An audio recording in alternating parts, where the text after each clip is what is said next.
Join me in welcoming Mr. Nithin Jaganathan, who is the CEO for Schnell Energy Equipments Private Limited. Welcome, Mr. Nithin. Thanks for joining us. Thank you, Sudhir. Thanks for inviting us and looking forward for this presentation. Yes. So, with this, we would request you to please give your special presentation. Over to you. Thank you. Thank you, Sudhir. Good afternoon, one and all. I'm pleased to present and represent my company, Schnell Energy. We are a connected lighting plus other IoT devices partner for and working in many smart cities in India. I'd like to start off with the presentation. Sudhir, can you confirm if you can see the presentation? Yes, sir, we can see the presentation. Can you please put it in the yeah.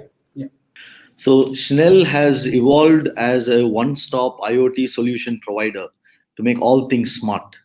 Initially, when we started 10 years ago, it was not even called IoT. We were just going with wireless monitoring solutions. Today, the entire world knows it as IoT. Over these 10 years, we've had a brilliant journey working with multiple governments, multiple corporations and municipalities. In fact, our energy saving project in lighting was the first host country, got the first host country approval from the UN framework for carbon credits. We were also awarded for outstanding achievement in the implementation of energy saving measures in street lighting from the government of Tamil Nadu. We manage now more than 100 megawatt of load of all through IoT solutions, including street lamps, pumps, solar pumps and solar rooftops. Today we are a 500 plus employee. We have a strength of 500 plus employees, having 25 offices across the country, and we have high retention. Any customer that we get, they never leave us because of our high integrity as well as our service capabilities. We have successfully executed over 200 crore worth projects, and we have a diverse product portfolio. We have installed more than 150,000 IoT devices which are currently operating today. We are maintaining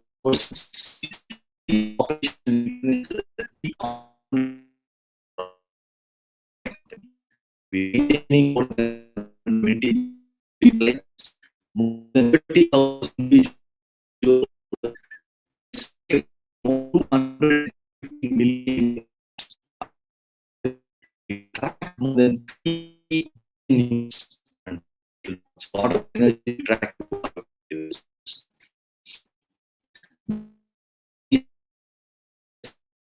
Some of the big ones that we are part of are Erode Smart City. A lot of it is in Tamil Nadu, Erode, Velur, Tirupur, Chennai. Another flagship project of ours is the Cochin Smart City Limited. We are also doing in the Gurugram, Lucknow, and also for Goa State.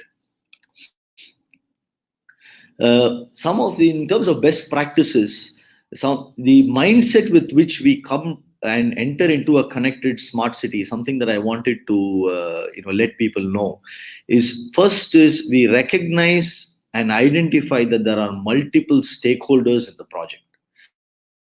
It is not like one customer. We are actually looking at many customers. The main four customers are: one is the implementing agency, which is the smart city itself. Other than that, it's the O&M agency, which could take over these assets at a later stage, which could be the local body, or even some cases it could be rail corporations.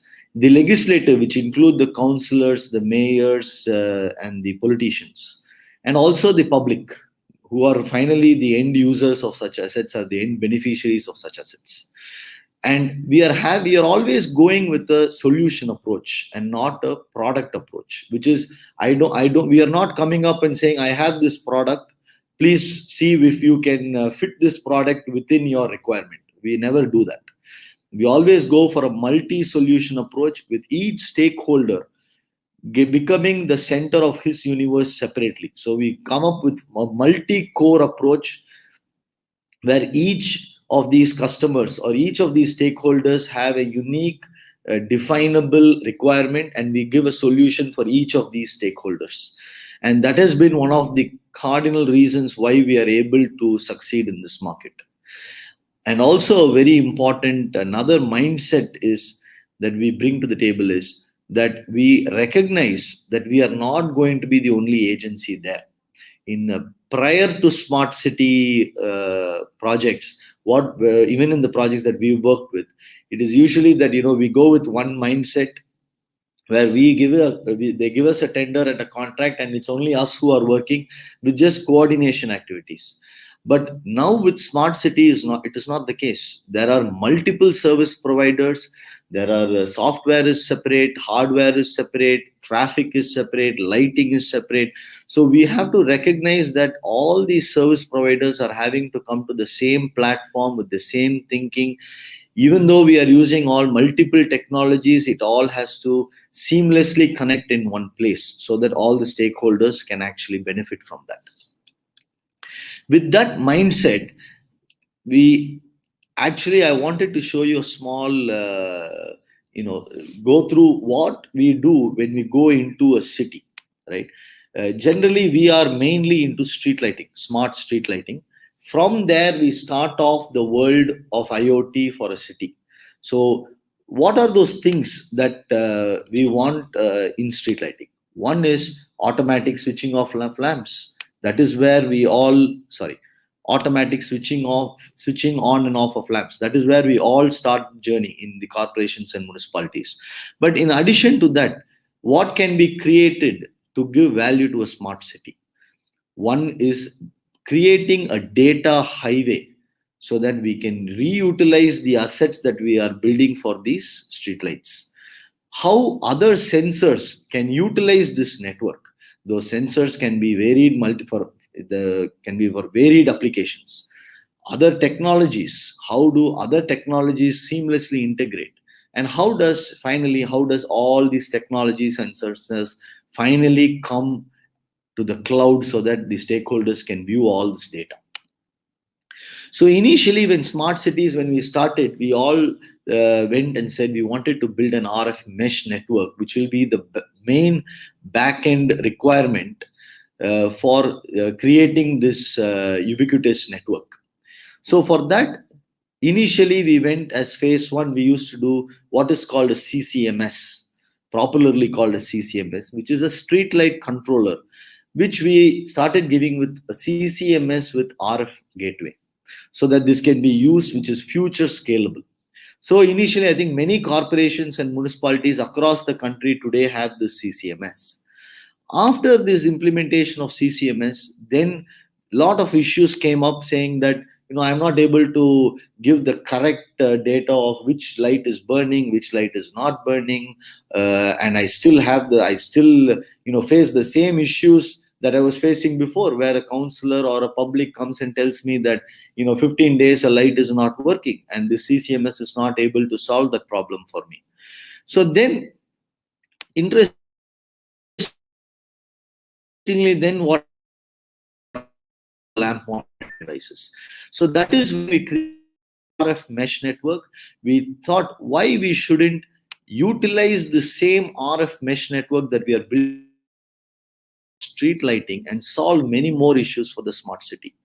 And that is what sparked the idea about 4 or 5 years back when we started this RF mesh network. Is very, very early, but now people are all the cities are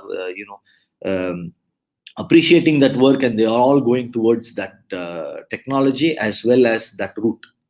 So in phase 2, we started building this RF network using the street light infrastructure, so that we also give the benefit of the street lighting automation, as well as creating this data highway using this RF mesh network.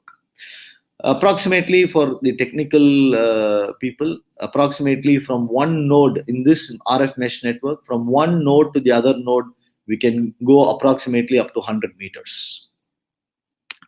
Now, what can be done? What other devices can be integrated into this? You can integrate an EB meter for energy tracking of houses. You can integrate water meters. You can integrate garbage can utilization, whether it is full or not. You can add parking sensors like this. And all of these start getting into the RF mesh network. Just like even a camera can come in. Now, At the same time, we have to ensure that we are not going with just one technology, right? We have multiple technologies like 4G, we have NB-IoT, we have LoRa, and all these technologies also can be used because different sensors can come from different vendors. So all these technologies then go to a backhaul network of 4G or wired internet and finally to the cloud.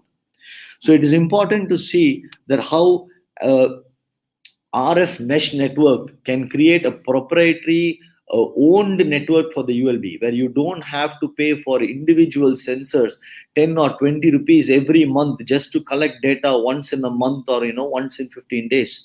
Instead, you have your own network. You own the network. You can add as many sensors as you want, and you don't actually pay for that.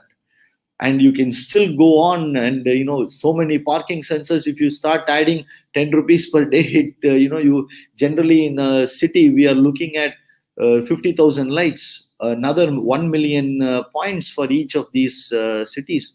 In Goa state, we are working on a project that envisions nearly 7 lakh energy meters along with 2.5 lakh lighting points, which is nearly 1 million 10 lakhs of nodes, 10 lakh points where we are having to do IoT.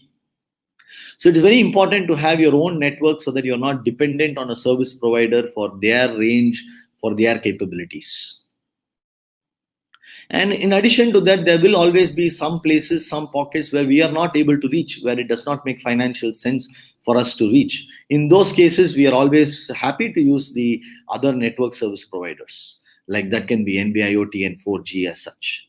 And of course, you always have your ICCC center, and you have multiple softwares given by multiple vendors, all culminating at the ICCC center, where you are able to see all the softwares, all this data in one location. So why start with street lighting? Why not something else? The reason why we started with street lighting and then built a data highway is because we were able to see that street lighting was giving the best ROI in terms of energy saving, in terms of paying back the cost that we are incurring for this infrastructure.